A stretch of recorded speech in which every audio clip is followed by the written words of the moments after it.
Hello friends, welcome to our English classes. और ये English classes में आप सभी का स्वागत है। आइए आज हम इडियम्स एंड फ्रेजेस का पार्ट 6 देखते हैं। इसके पहले मैं 5 वीडियो अपलोड कर चुका हूँ इडियम्स एंड फ्रेजेस पर। अगर आप उसको नहीं देखें देख लीजिए। 5 वीडियो में 50 इडियम्स कवर कर चुके हैं। आज फिर 10 इडियम देखेंगे जो कि परीक्षा के लिए बहुत ही महत्वपूर्ण है। वही इडियम्स सिलेक्ट किए हैं जो कि हर एग्जाम में पूछे जाते हैं। तो चलिए देख लेते हैं। पहला इडियम्स है आज का, and in smoke. And in smoke माने क्या होता है? हवा में उड़ जाना या असफल होना। तो देखते हैं, बहुत आराम से ट्रिक के द्वारा याद करते हैं ताकि भूले ना कौन इडियम्स कहाँ से ओरिजिन हुआ है या फिर किसकी क्या ट्रिक होगी याद करने की। हवा में उड़ जाना तो याद कैसे होगा? अब देखिए, स्मोक माने क्या होता है? धुआं। एंड माने अंत होना। तो शाब्दिक अर्थ निकालेंगे तो धुएं में अंत। अब देखते हैं कि धुआं, जैसे कहीं आग जल रही है तो धुआं ऐसे ऊपर हवा में ऐसे जाता रहता ना, तो उड़ जाता है, तो फिर गायब हो जाता है। क्लियर? तो इस तरह से आप इसको कनेक्शन कर सकते हैं कि धुएं में अंत होना मतलब क्या?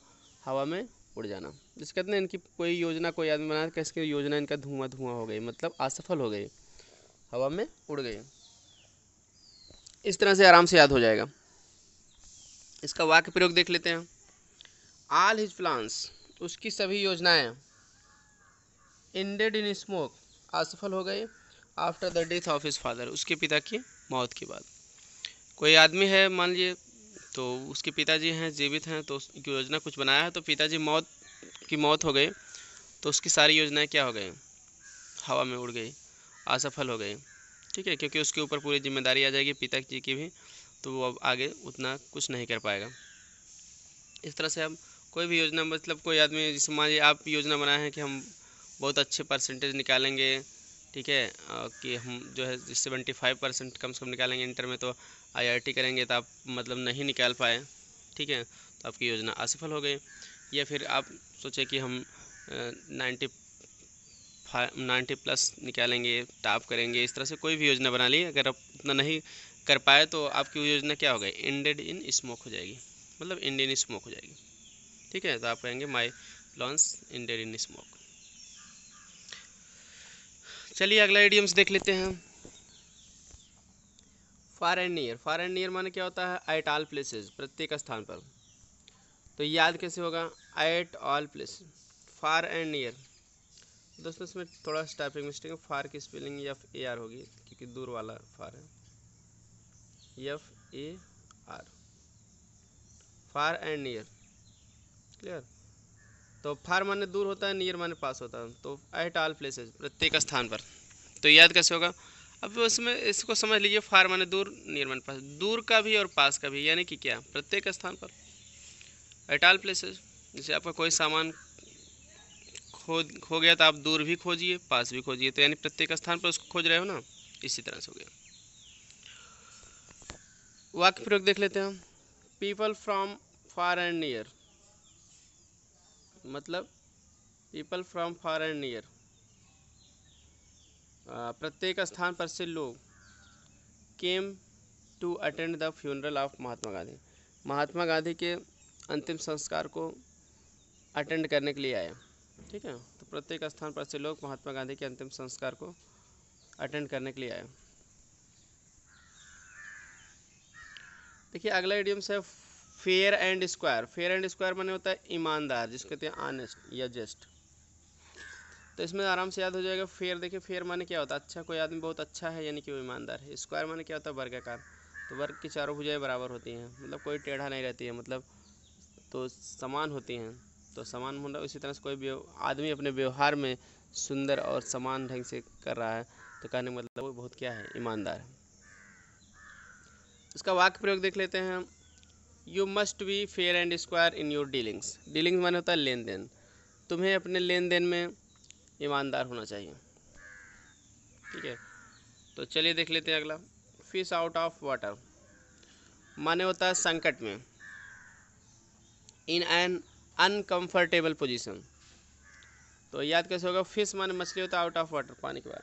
अगर कोई मछली होगी उसको पानी के बाहर कर दोगी तो वो क्या होगी? संकट में हो जाएगी। अनकंफर्टेबल पोजीशन में हो जाएगी, असुविधाजनक स्थिति में हो जाएगी, क्योंकि पानी में ही मछली का जो है को अच्छा लगता है। क्लियर, पानी के बिना वो रह नहीं सकती। तो इस तरह से कोई आदमी भी अगर इस तरह से उसी कंडीशन में रहेगा तो उसको क्या कहेंगे, संकट में। After the death of his father, अपने पिता की मौत के बाद he is feeling himself like a fish out of water, वह स्वयं को संकट में महसूस कर रहा है। ठीक है, कोई आदमी है, उसके पिता की डेथ हो गई तो अपने आप को संकट में महसूस कर रहा है कि पूरी जिम्मेदारियाँ हमारे ऊपर आ गई। अगला इसी से रिलेटेड है, फिश से रिलेटेड एक और है, फिश इन ट्रबल्ड वाटर, माने अन्य के कष्ट से लाभ उठाना। ठीक है, अन्य के कष्ट से लाभ उठाना, याद कैसे होगा?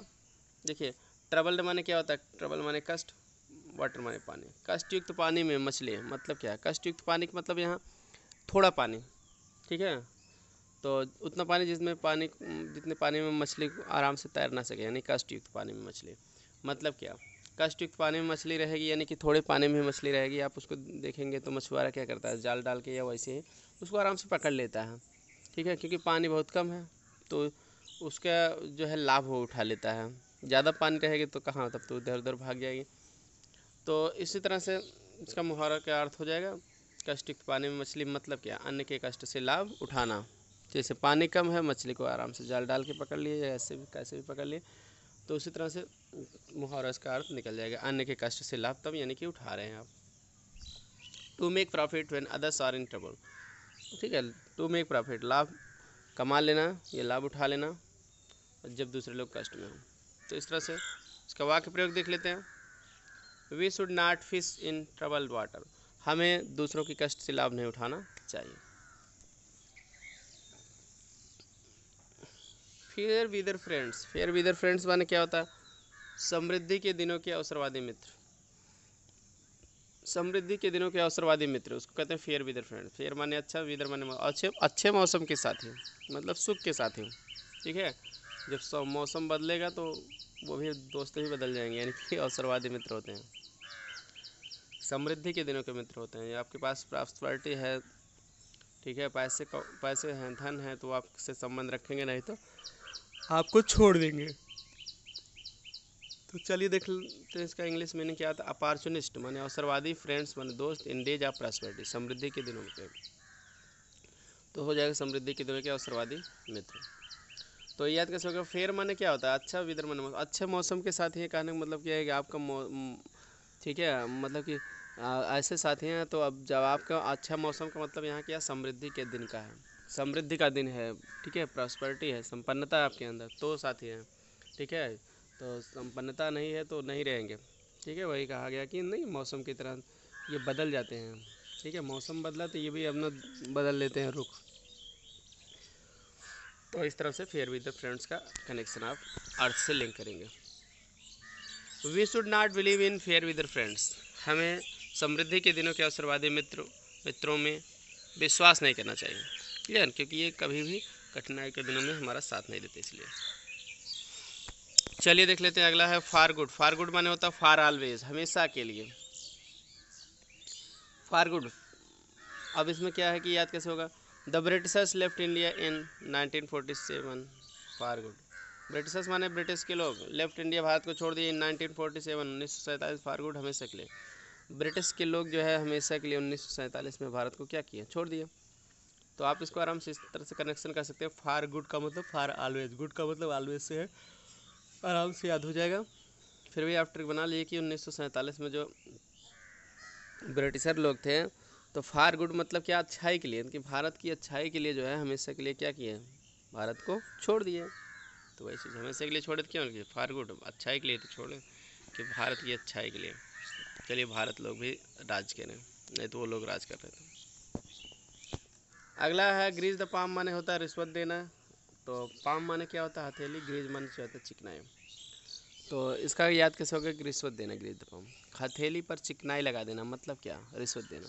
जैसे होता है ना, आप देखते हैं किसी को घूस, कोई आदमी घूस सरेआम तो नहीं लेता है, खुलेआम, तो क्या करते हैं लोग, उसके जो है हाथों पे ऐसे पैसा रख देते हैं कि लीजिए साहब, चाय पी लीजिएगा, या फिर ठीक है आपको थोड़ा खर्चा वर्चा ही दे रहे हैं, हमारा काम कर दीजिए, यानी कि क्या कर रहे हैं, रिश्वत देना।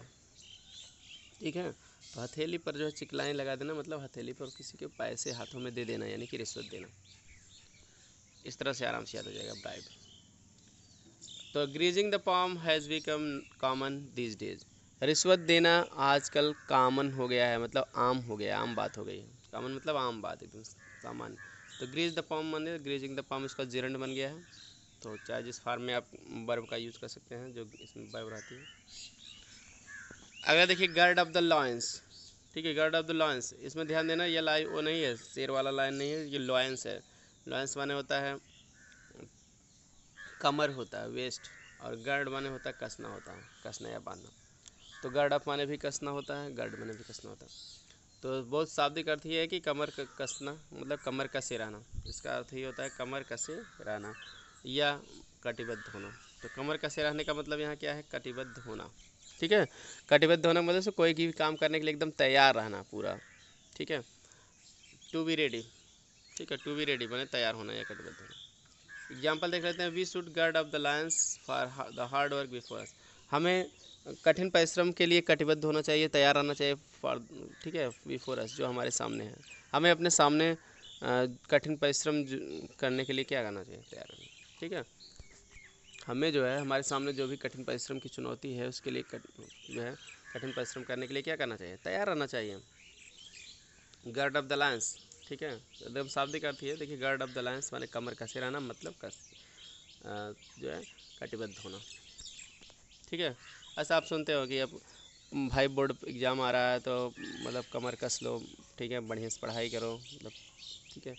या लड़के की शादी करना है लड़की की, तो उसके लिए आप कमर कस लो, लड़के को पढ़ाना है तो कमर कस लो, यानी कि पैसे की पूरा व्यवस्था कर लो, एकदम तैयार रहो मेहनत से। ठीक है, आप मतलब कमाने के लिए या पढ़ने के लिए, किसी भी काम के लिए जो है कटिबद्ध रहना, यानी कि तैयार रहना, कमर कस लेना।